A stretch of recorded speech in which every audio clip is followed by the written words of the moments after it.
I pushed all the buttons today. So welcome to episode 186 of Quarkus Insights. We're going to be talking about some of the new improvements with LangChain4j. And we've got two guests today. We've got Dimitris and we've got Clément. And last time Clément was on, I managed to massively insult him by explaining that he wasn't a special guest, he was just a normal guest. And this time it's even better because instead of being Clément, I get to introduce him as Georgios because that is what the title slide says. So if it's on the title slide, it must be true. Well, Georgios in between moving home, so he couldn't attend that. Yeah. He wasn't sure when it was all going to sort of happen, and it ended up happening right now. So we've got Clément instead.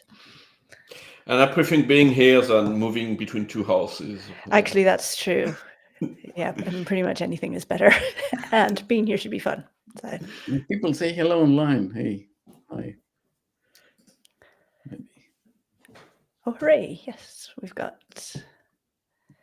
Hey, Eric, and we've got Devabrata as well. So I think before we jump in, we have a little bit of news. So we're continuing our cadence of micro releases and that kind of thing. But we also have some new documentation, which I'm interested in because it was one of the things that I've been working on. So we've got kind of a,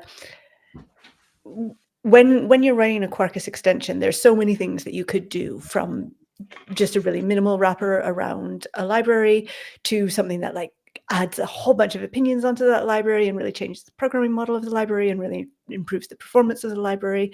So with Hibernate, for example, that's what we've done. With some others, we've done just sort of a minimal set of things to maybe get that library to work in native mode. So what we've done is we've written down all of the options and some suggested progressions between them and some of the things that you maybe want to be thinking about with your extension. And so we've called it an extension maturity matrix, and I'll pop the link to it in the chat. So if you're not writing an extension, this probably isn't very interesting to you, but if you are thinking of writing an extension and wondering why you might want to do that or how to go about it, hopefully this will be a good resource for you. So I will just pop that in the chat. Yeah, that gives you also a good idea about what an extension can do. It's not an exhaustive list, of course, but if you just discover Quarkus and say, okay, they're speaking about extension, but what does it do? Then you can have a look and you will see a little bit the different axes, going from native, of course, but developer experience, a bit about performance, build time principle, and things like that, and how. And if you're writing an extension, how does it look like based on that matrix and what you can improve? But again, the goal, and it's well written in the document, the goal is not it's not a bingo card where you need to have everything. That's not the goal. There's plenty of extensions that do not have everything, and they're pretty great. So yes, that's the message. Just give you an idea about what can be done and where you are on that matrix. I've loaded here in the share window if you want to just pop it up. Oh, thank you. Yeah. So that's a little bit of matrix here. You would have to. Yeah, it's a bit small, but it's a lot actually. You know, the type of things you can do with extensions. And I was joking the other day, not joking, but almost serious, that for us, this extension mechanism, it's like doing AI without AI. And the reason was that because the extensions can know a lot about your application for their framework, but they can find out also the other frameworks, what they're doing. You can do a lot of intelligent things without AI. So all this idea that you include an extension and you figure out, this person is using a SQL data store, and I can spin up one if it's not one configured. That's smart, right? And you don't need a model for that. You can figure it out, from the code. So that's AI before AI. There you go. Yeah, I like that, because one of the things that I always talk about when explaining what Quarkus gives developers is that hopefully each extension is working on don't make humans tell the computer what the computer already knows. And so then that's exactly what you're explaining, Dimitris, of like, if you can look elsewhere in the application and make some intelligent decisions, then that helps the developer. And it just brings a layer of intelligence into the application that normally would be too expensive to do. Yeah. Plus, we figured that out at build time, so we don't even, affect in runtime your application for doing that. Yeah, so when we can, yes. Yeah, it's not always the case, but yeah, when we can, we do. Yeah, definitely the goal. Can you? That's a good question. Can we use LangChain to write extensions? We are not that far from it. Ooh. We are not that far. I'm starting working on I won't demo it today because it's far from being ready. But yeah, starting to generate some code with Quarkus on LangChain4j. Oh, that's cool. Quarkus, can you fix yourself? Yeah, well, we already have Chappy. Chappy. Will come sometime, yeah. I think a couple of insights ago, Philip introduced the Chappy initiative that is going to be pushed in the next few weeks and months. And Chappy is intended to work around the idea of using AI to improve the developer experience in Quarkus. And one of the things it's already doing today is that if you have an exception in dev mode, you can ask Chappy to fix it for you. So it will explain it to you and propose the code that need to be rewritten. And I think there is even an apply button and boom, voila. So it can already almost fix itself. But the next step for Chappy is actually to ingest a lot of knowledge, our code, your code, documentations, GitHub discussions, Stack Overflow, you name it. And having a smart chat where you will be able to ask questions like, hey, I want to add a new entity. My entity need to have this and that. Can you create it for me? And voila, having something that will streamline all this. And it's going to be an interesting journey. And Max points out that we have it already. So yeah. You could say that we have an alpha, yeah, I guess. Yes, Chappy is almost there. Yeah, so it's kind of cool. But then we want to also allow extensions to provide AI-driven or AI-powered feature. Like I don't know, you have the Open API extension, and you want to add a new endpoint or something like that with the right annotations. Boom, you can do that. Yeah, and that use case makes sense. There's so much sense of like combining the runtime knowledge of the application that we get by being the dev UI with the knowledge of the code, and then using that to actually make the changes to the code, rather than just having it be something else, something that's just looking at the code, or something that's just looking at the runtime behavior. Yeah, so you will hear a lot more about Chappy in the next few weeks and months, because it's we have a couple of things that are getting prepared and will be nice. Very excited about that. Yeah, and Eric suggests the killer use case. So it's but you name it right, Eric. It's not ending with a Y. It's IE, I think. But yeah. Oh yes, yeah. Naming is the hardest problem in computer science, and especially with Chappy, where you have at least a dozen of ways to write it down. Yeah, we spent quite a while the other day trying to decide internally what this thing that had already been named was called, and none of us could actually remember how to spell it. So. Well, if you've seen the movie, have you seen the movie? Yeah, it's after the movie, so it's actually it's fantastic. This movie is fantastic, and you can tell that it's the actors are from South Africa, because you can tell the accents, and it's not an accident that actually Philip is from South Africa. Yeah, that's why he named it that way. So it's a reference to the movie. Yeah. All right, should we go on the topic? Yeah. Yeah, I was quite happy to discuss movies for an hour. So who wants to go first? I think Lemon will mostly show stuff and I'll make smart comments over here. Yeah, but Dimitris, you told us, you tease you just before this and say, hey, I have a great definition of what an LLM is. Yes. So, all right, okay. I'll say this and we can go into some code samples.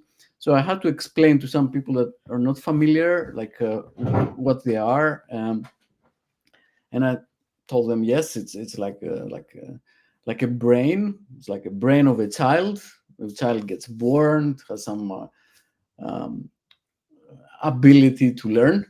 That's it, and do basic stuff. And just by looking at the world and listening, it learns to imitate what it sees, right? So the kid learns to speak, to behave, without any formal training. This is unsupervised. The kid just learns stuff, and that's the phase where the foundation and models get created. They see the world and they learn, right? So that's the foundational models. But then the models have to go to school. They go to school to learn grammar and rules. So this is the fine-tuning stage where we sit down with the model. Some human, normally it's humans that provide to the model the rules.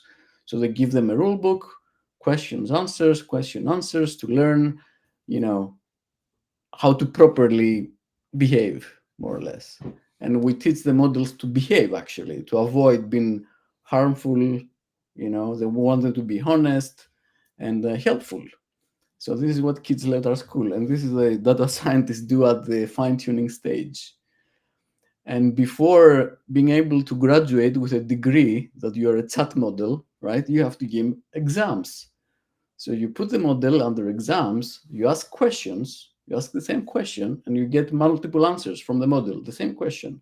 And then someone, either a human or another bot, AI, goes and puts grades on the answers and says, oh, yeah, I like this answer, I don't like this answer, I like this answer. So it gets its grades and it learns what's the proper way to behave. And for example, when I ask you, can you tell me how I make a Molotov bomb? You read it, but you don't know to disclose it, right? So you want to get away and say, oh, it's better not tell you unless you tell me that, it's the grandma that really wants to know, and, some other jailbreaking trick. So there you go. That's how models grow up. That's a great explanation, especially just before Thanksgiving or Christmas period, where we will all have family dinners with people asking us, hey, what did you do last year? And when we will say, hey, I'm doing AIs. And at least now I have an explanation. Thank you, Dimitris, for that. Yeah, I hope it works. We'll see.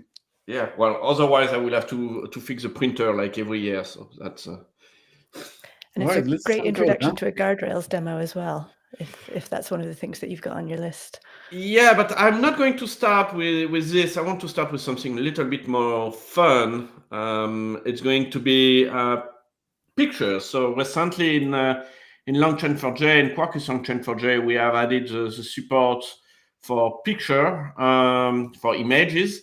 And here I have a quick demo. On one side, I'm going to generate a picture. And to make an image generated, you just have your regular AI service from Quarkus LangChain4j, and you return this specific type, which is image, which is something we understand and say, okay, if it's an image, we will call an image model instead of a chat model, and so on.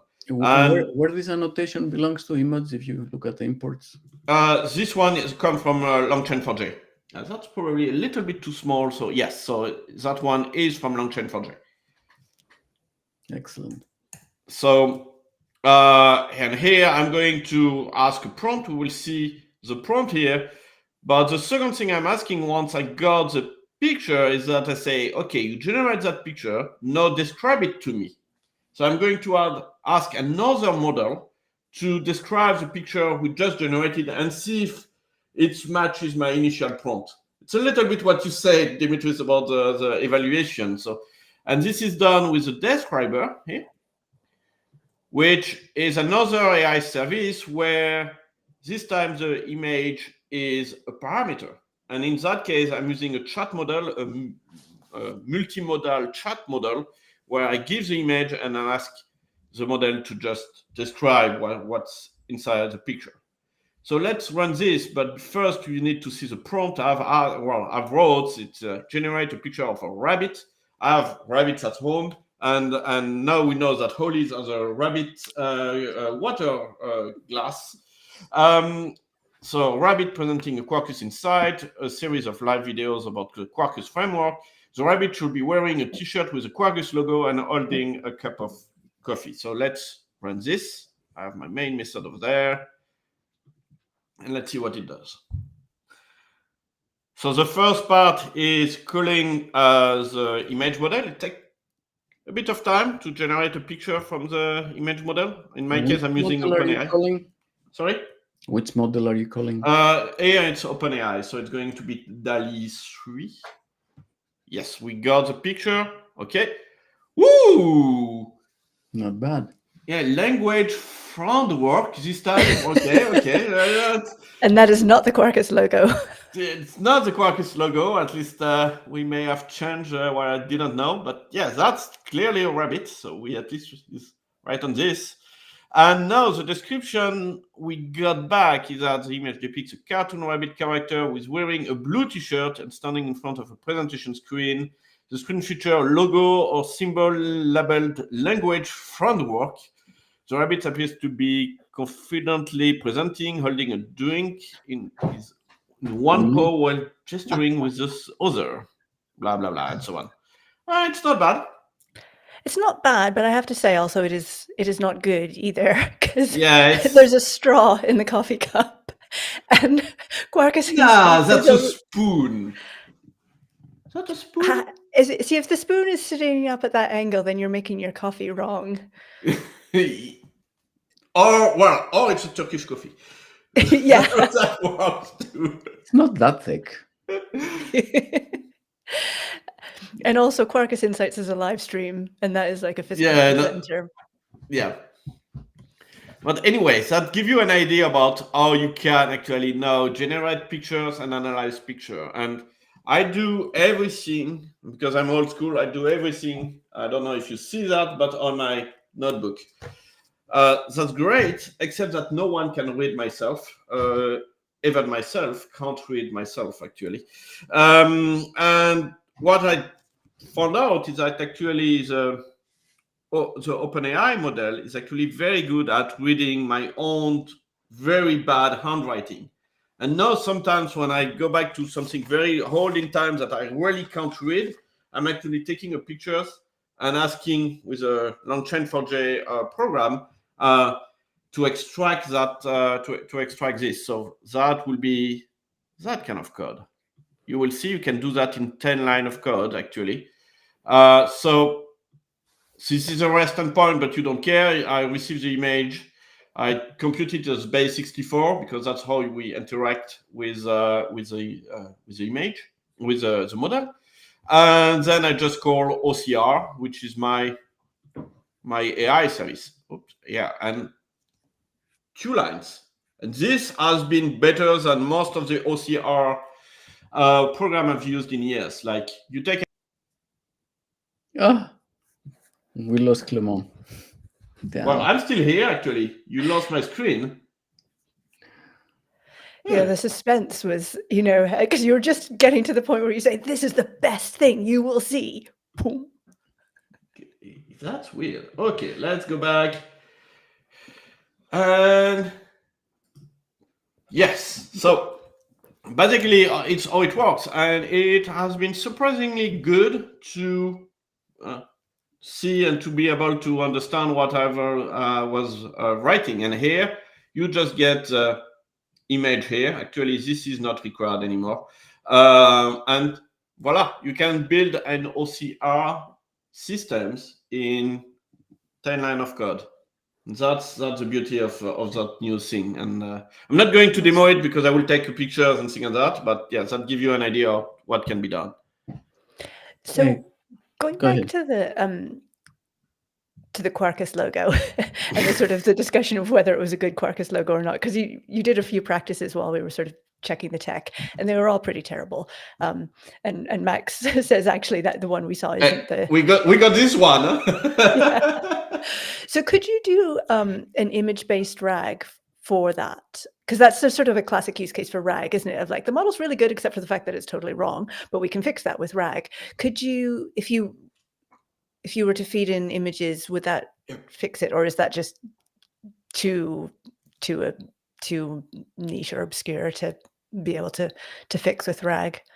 So we can't fix it with RAG right now with Quarkus LangChain4j. RAG has been really, it's a little bit too much in the chat model, but it's something we will extend to be able to do multimodal RAG, where we will have audio, pictures, or videos and things like that, and be able to do that. There is a few things that when you do a RAG with this, a couple of things that can be very different from what we do today. Is typically the embedding computation, which is basically very good for text, but for pictures might not be as good as it is. In text, you can quickly see how you divide it as chunks, so it can be heading, paragraph, sentence, words, or whatever. In an image, how do you chunk it? It's slightly more complicated. So it will require a bit of more data preparation, but once we have this, yeah, it will work, and you will be able to actually give a little bit more data to the model. Now you will have to send several pictures to the model to build one, so you need to be careful about the price too. But yeah, there is, in theory, there is no problem in doing this. Same thing for videos or audios or things like that.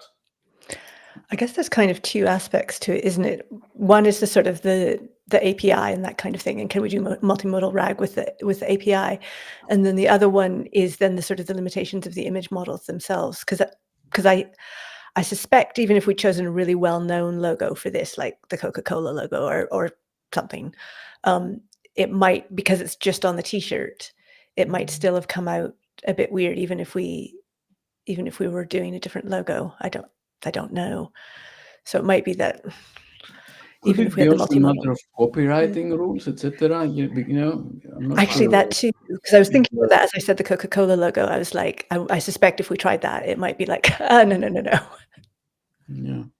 By the way, Clement, when you generate an image, like, can you control like how big or? Yes, you can all control everything inside your properties. Like typically, you can say the style, if it's realist or cartoon style. Yeah. They call vivid. The quality, I just use standard because obviously you can increase it, and the size, which in my case is just don't forget to extend the timeout too. And yes, OpenAI right now inside their API does not have. You can't send more than one picture, but there is at least one where you can actually start doing this. I can't remember. Midjourney, I think it is, where you can send multiple pictures and you will inspired from this picture to generate a new one. Not sure if it's Midjourney, but yeah. Cool. All right, so that was about the image report. So feel free to use it. It's super well integrated. So you just use the image type inside your AI service, and voila, you're good. So that's great. But yeah, one thing you can't do right now, at least not with a GPT model, is to have an image on the left side and on the left side. So that's not yet supported by the model itself, but by the OpenAI model. But I'm pretty sure that it will come at some point. We've got a question there. Can you control those settings per AI service? Yes. Rather than globally? Yeah, you can. Well, here I just use the one globally, but you can say rabbit, and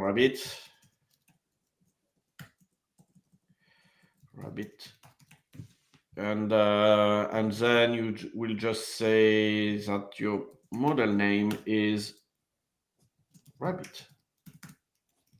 Should I do image model? No, that should be enough. So something like that, and then you configure per, but it's per AI service. It's not per method. And there's a similar question there if it's supported for all configs, but which is true, I think. Yeah, we do. Oh yeah, the fact that you can have name model, that's for everything.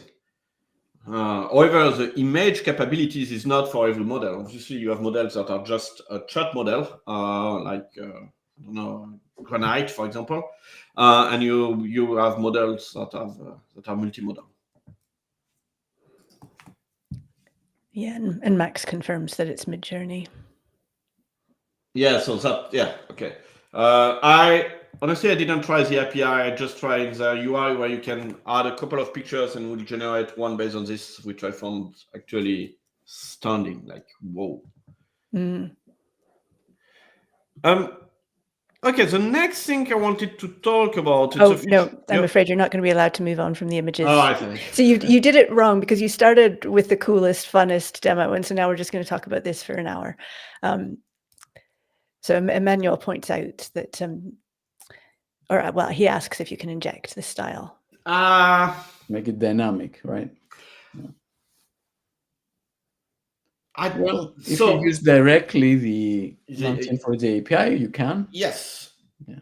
And so right now, if you use the LangChain4j API, yes, you can. If you use an AI service, you can't. But there is something coming in LangChain4j that will allow you configuring various things per call, like the temperature or this. And in that case, we will be able to pass the style as a parameter here, like a string style or whatever.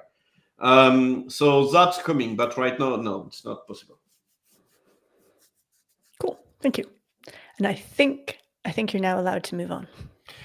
All right, so the next thing I want to talk about is a feature that was asked for a long time, but was never really implemented. It's guardrails. So as you can see, sometimes models are not perfect. And you may want to actually control what's going and what's come out from that model. And for this, we started designing something called Guardrail. Right now, it's only in Quarkus LangChain4j, but the goal is to contribute it back to LangChain4j as soon as we are happy with the API. The API is still moving a bit, so that's why it's not done yet. But basically, how it works is that you have your AI service, nothing very interesting, that's still the same, but you can also now use two new annotation, input guardrails and output guardrails. Input guardrails are called before calling the main LLM. It has access to the user prompt, to the retrieved result if you do a RAG and things like that. You can check whether or not the request is valid if you can actually go through and calling the main LLM, so you can apply moderation, you can detect whether the query is in the topic of the AI or whatever, that kind of things. Or prompt injection. I will show you an example of prompt injection. The second thing is an output guardrails, which takes the result of the LLM and decide whether or not it's a good one or a bad one or things like that. So when you implement an output guardrail, both input guardrail and output guardrail are just plain CDI beans. They implement two different APIs, but that's more or less the same thing. They have validate methods. But when you implement an output guardrail, you have several kind of outcomes. So you can say everything is fine, great.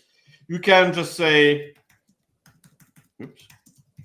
failure, like no, this is not right, and so on. And the LLM, you will get that failure out. Like you won't even have the LLM answer. We decide that it's not good.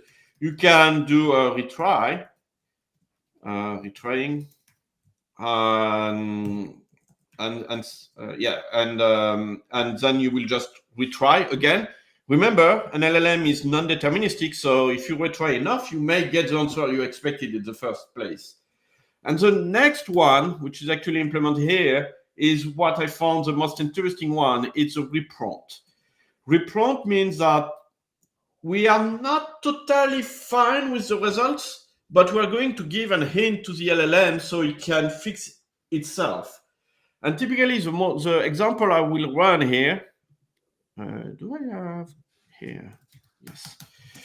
6.1 is a very simple application where no, that's not the one I wanted. Okay. Yes, no. What are you doing?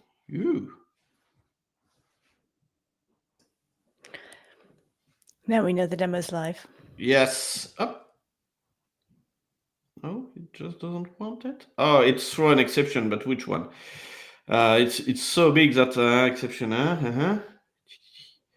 Guardrail. The input must be in uppercase. Okay, because I forgot that I have this one too. So this guardrail say no, your input is not right because we want an input in uppercase. Don't ask why I want that. So now I'm going to write it in uppercase. The first response I got is hello world, okay? But that's not in uppercase. So the output guardrails that check the same is actually reprompting the model saying, well, that's fine, but I want it in uppercase. And it's like a retry, but with some additional restriction. And now it fixed itself to hello world, and we get the success. And I got my response, which is hello world. So basically, by doing guardrails, you can first make sure that what you call your LLM with is valid, is fine. But also, if something is wrong, then you can adapt or ask the model to reprompt it.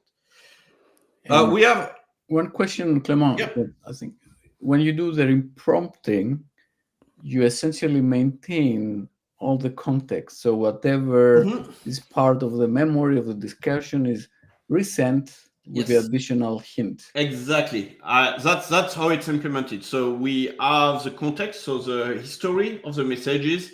And basically, in case of a reprompt, I'm adding a last one to say, well, your answer was great, but not exactly what I need. You add the reprompt one, and you re-ask with the full context again. This is fantastic. And the difference with a retry, how retry is different? The retry doesn't give any more instructions, so you resend exactly the same context. But sometimes you're so desperate that you just want to retry and hope for a better outcome, like we are all seeing tests like that, and we try and we try and we try. That's the same thing.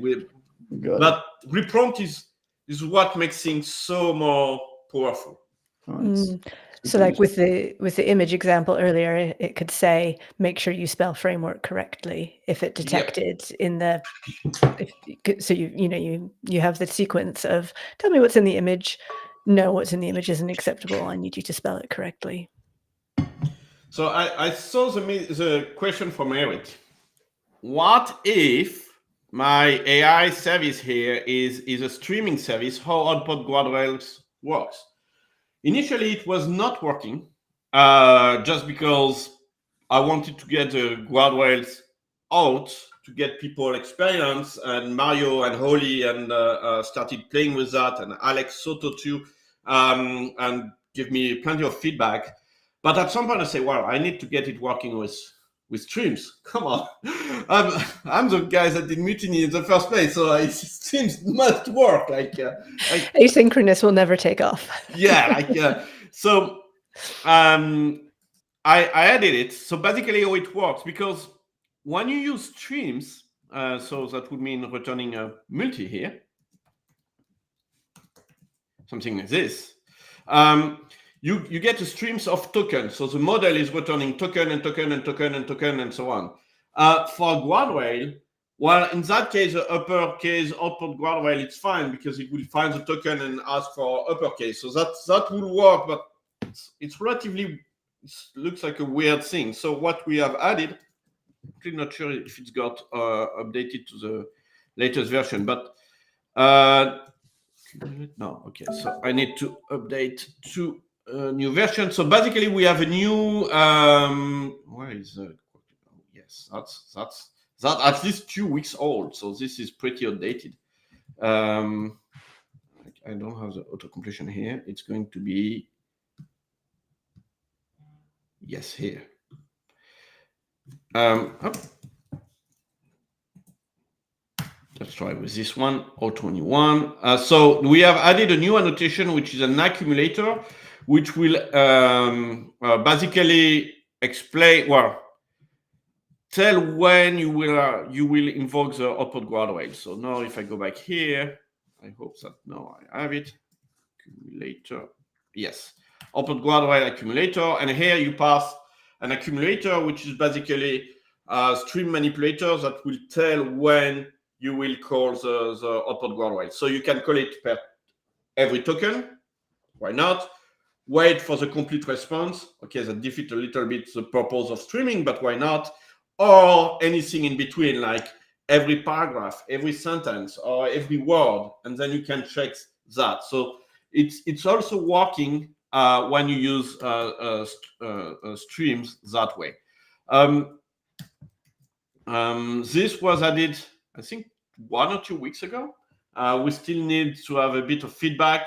I got 1 or 2 ideas in the back of my mind to say, hey, but what if I just want to run the output guardrail on completion or something like that? So there is a few things I want to adjust, but it's already working. So you can actually have output guardrail on streamed responses. We are also working on something called guardrail library. And a guardrail library, it's basically going to be libraries of guardrails that are already implemented. So Mario Fusco already created a better one than this one, but this one was the initial one that does JSON, basically verifying that the model, the response of the model is JSON. So don't use this one, use the one from Mario that has been merged last week, because that's a very common use case, like you want the model to return some JSON and so on. Especially because for some strange reason, a lot of time a model will return not the JSON, but will return something like column, JSON, and then the JSON, like is almost right, but not totally. Like, and the guardrail Mario provided is going to reprompt in that case to make sure that we only have the JSON part.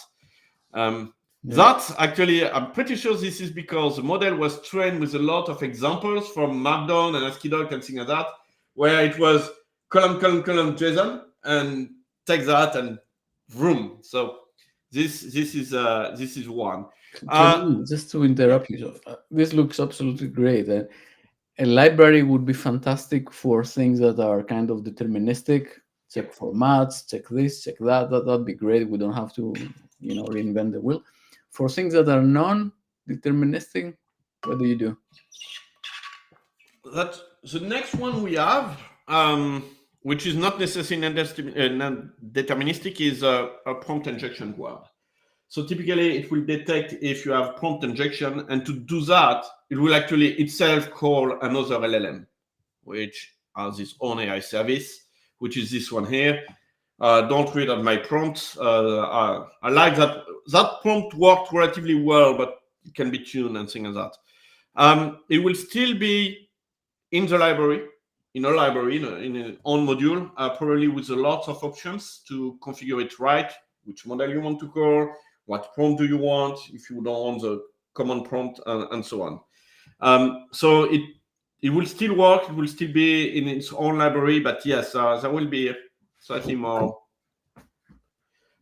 Here, actually, the model is just failing in that case. YAML is non-deterministic. That's true. Yeah, your first problem was yeah. Among the guardrail we want to add, there is one about anonymizing the request. So you get a user question, and you want to call the LLM, but you want to hide any PII from that. So I think it's Alex Soto working on that, and he's using something named Microsoft Presidio, which lets you anonymize the requests, and then you can call the LLM with an anonymized request, and then in the outbound guardrail, you are going to do that? To unanonymize the request again, like doing the opposite transformation to add PII back. So this is something that is also in the work. So there is plenty of things that will be done around Guardrail in the next few weeks and months, because that feature enabled a lot of cool things. That's really cool. The last one I have is actually an hallucination guardrail. Okay, maybe it's okay. You are in a RAG pattern, in a frozen RAG pattern, and you get an answer, but sometimes it's not right. Sometimes it's just totally not accurate. There are a problem with frozen RAG. Typically, maybe it has not enough relevant documents, so can't build the answer, or sometimes it gets too much. There are plenty of problems. But one of the things I've found out, which is actually so human, in the sense that if it doesn't have enough knowledge to build the answer, like any good teenager these days, it will just make an answer up. Completely wrong, but they're bored and will just make an answer. So what I'm doing here in this hallucination guard, that code is also documented in Quarkus LangChain4j.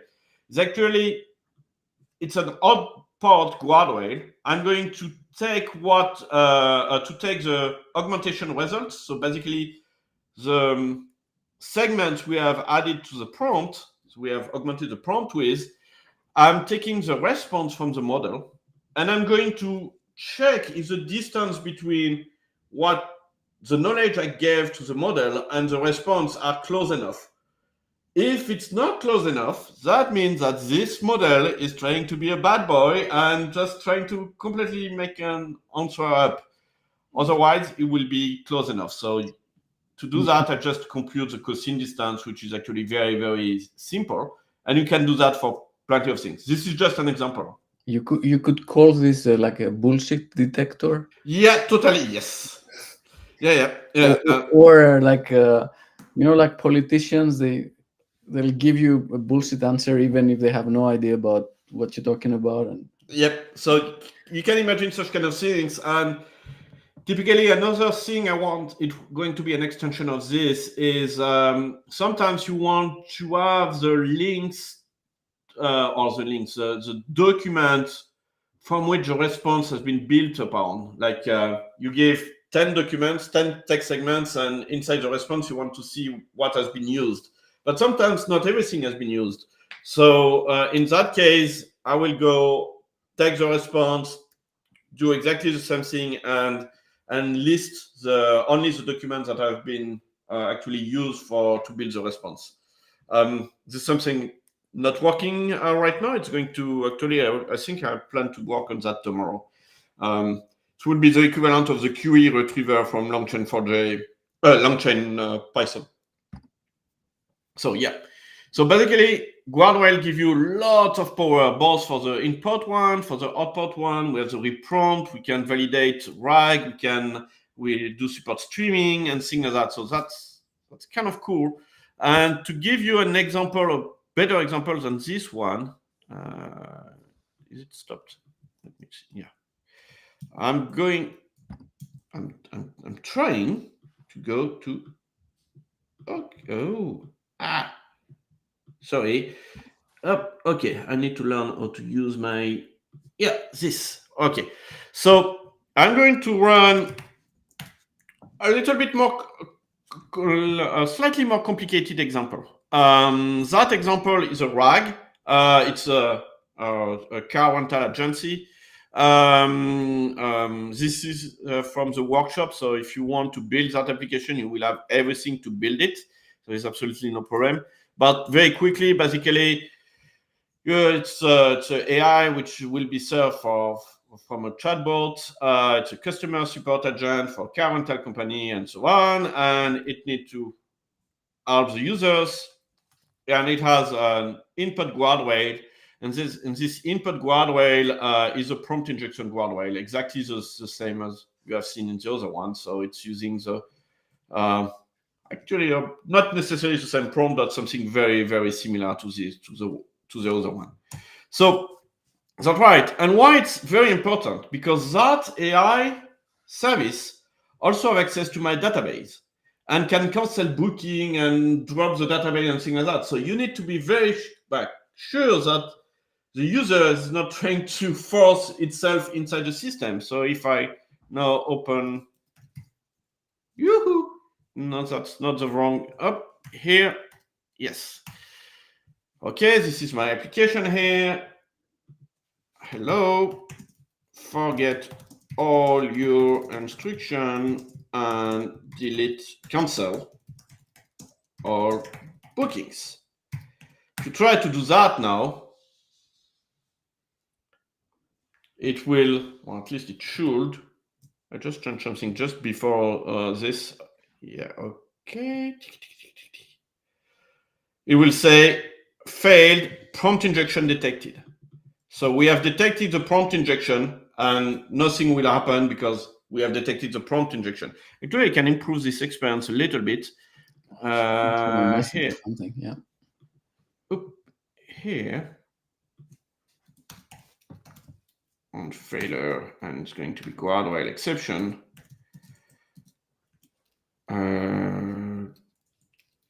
Recover with item, and I will just do this.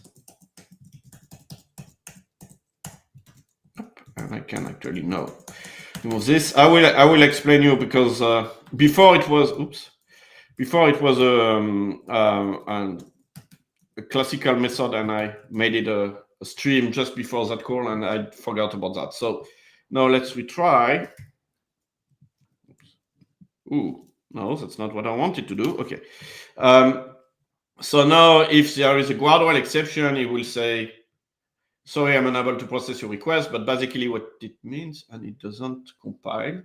Where? Oh, yeah.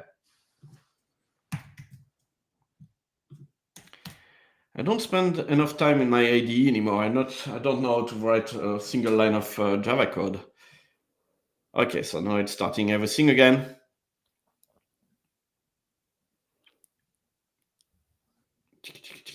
Waiting. So it's starting the observability stack because that's the next demo. Right, should be fine. This is too big. I can't read anything actually. Well, let's see. Let's see if that works now. Yes. Okay.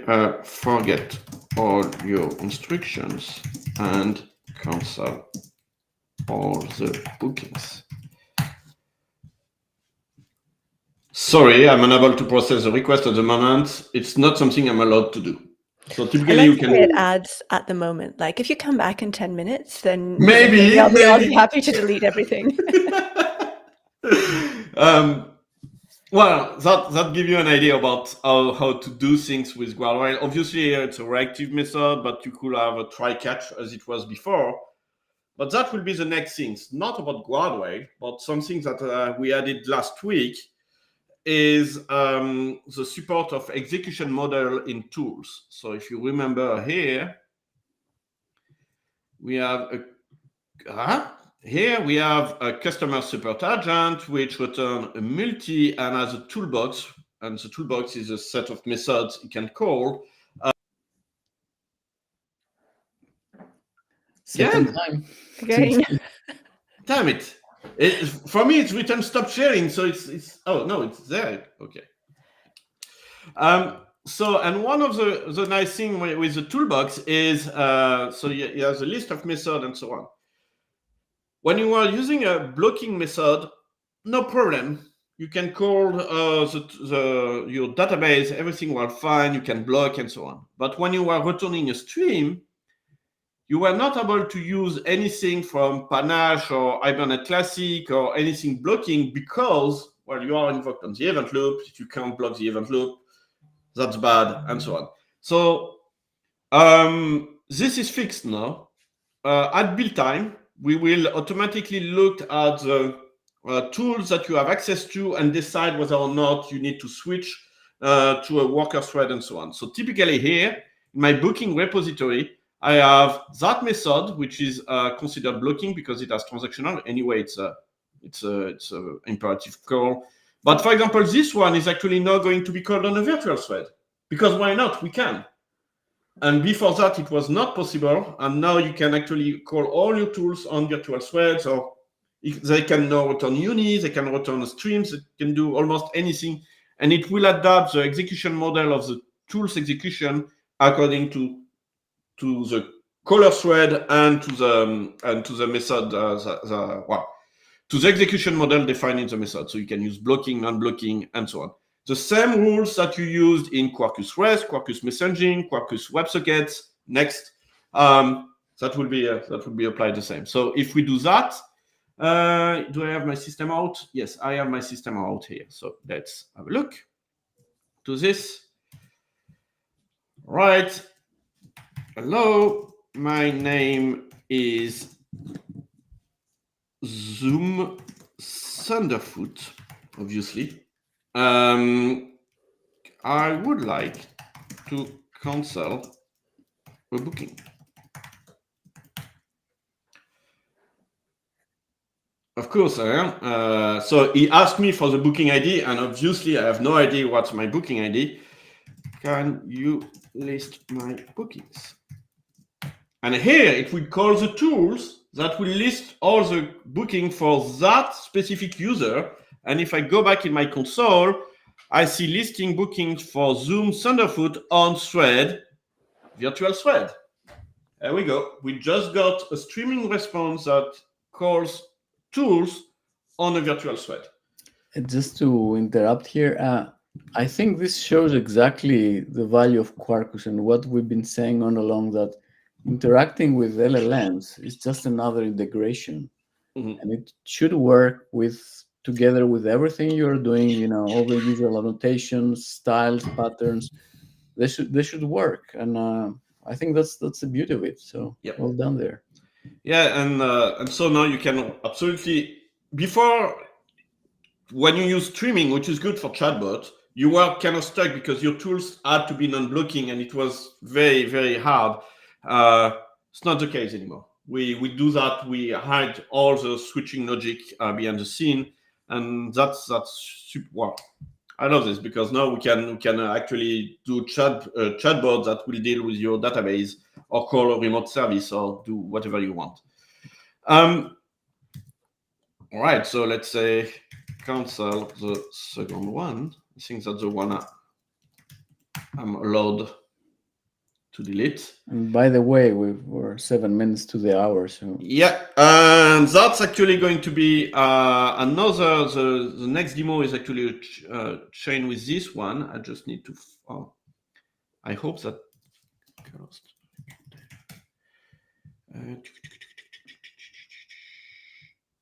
Observability, yes. That's good, everything we said, that's great, but it's even better if we have insights at runtime about what's happening. So you can go here, and as soon as you have the OpenTelemetry extension or things like that, or the Prometheus, Micrometer, Prometheus, and so on, you have automatically metrics, tracing, or logging, and everything you want directly exported to your observability stack. So typically here, if I want span, I don't know which one. Yeah, let's do this one. When I do one query, you will find all the queries that has been done, and you see all the traces. So you can see all the span. This is the span of the call and so on. So you can see the tools call and so on. And something that we added not so long ago, that's a prompt injection one. I think it's this one here. Yes. Span attribute. Yes. If you call a GPT model, an OpenAI model, or if you provide a cost method that you implement yourself, it's just a bin. For every call, we are going to compute the cost of that call. So typically here it's going to be that amount.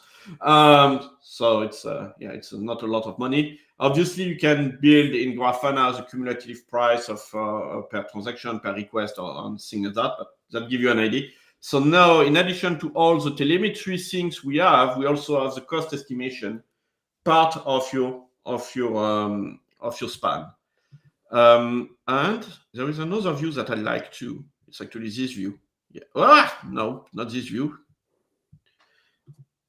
Right here. The problem with this, okay. So now we have, you can also see where you are spending time, and typically in orange here, it's the call to the model, but the rest is relatively fast. And so that gives you an idea about what we did in terms of observability. And I want to finish with two small things. I'm going to stop this one. Because all my demos here I've been running on against OpenAI or model serving capabilities, but what about running things locally? And here we have several things. So of course you can use Llama.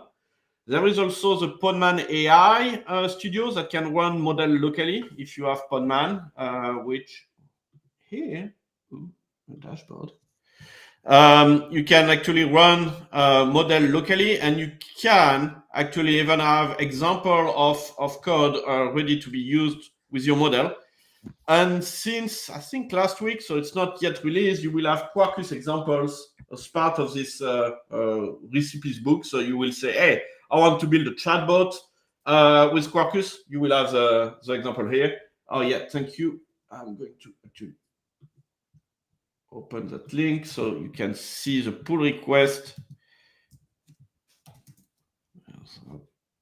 It's there, yes. There we go. So recipe for simple Quarkus-based chatbot, and it got approved and merged, and it got merged by Dan. So very happy about that.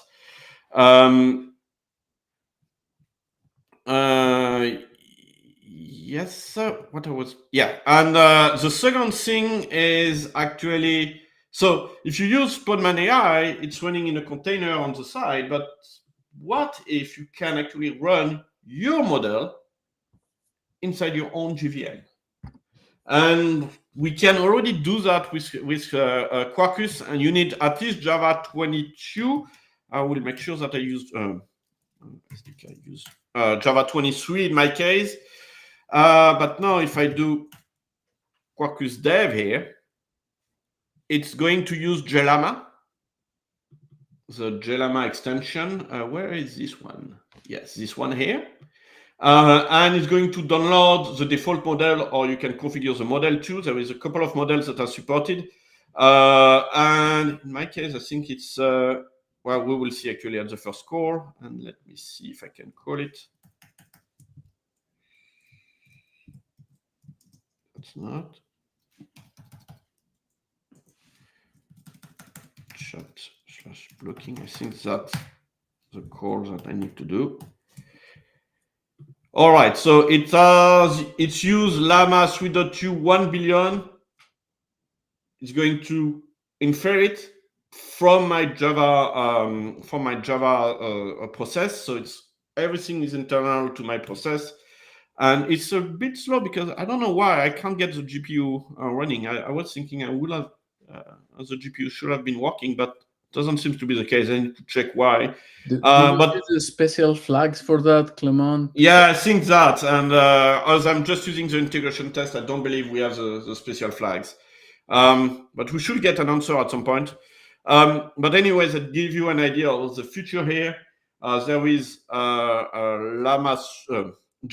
There is also something called LangChain4j. LangChain4j. So there will be some healthy competition between the two projects.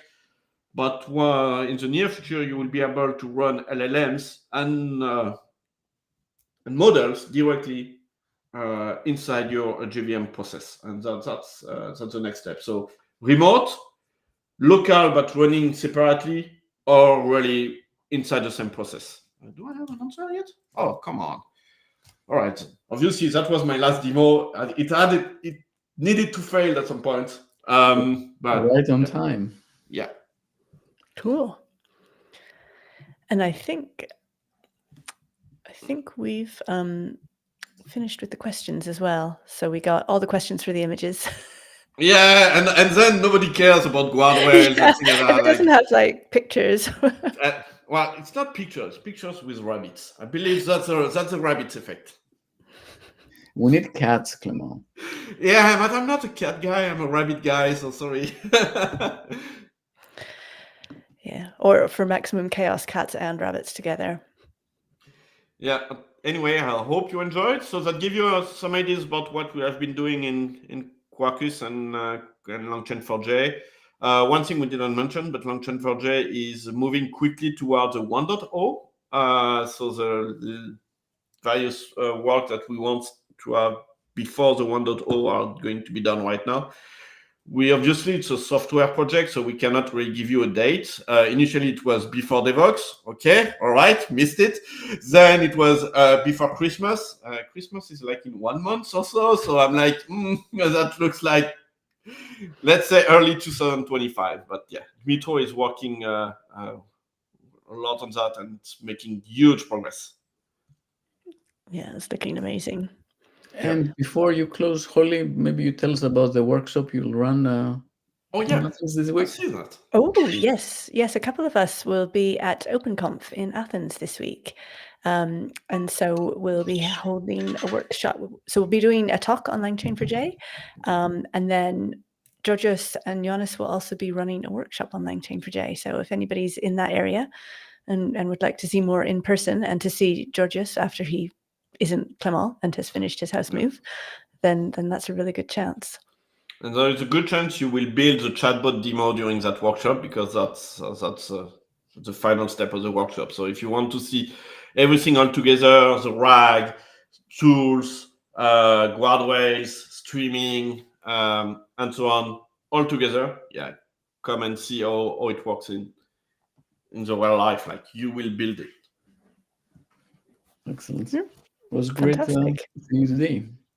Yeah, thanks very much, Clement. Thanks very much, Dimitris. See you all.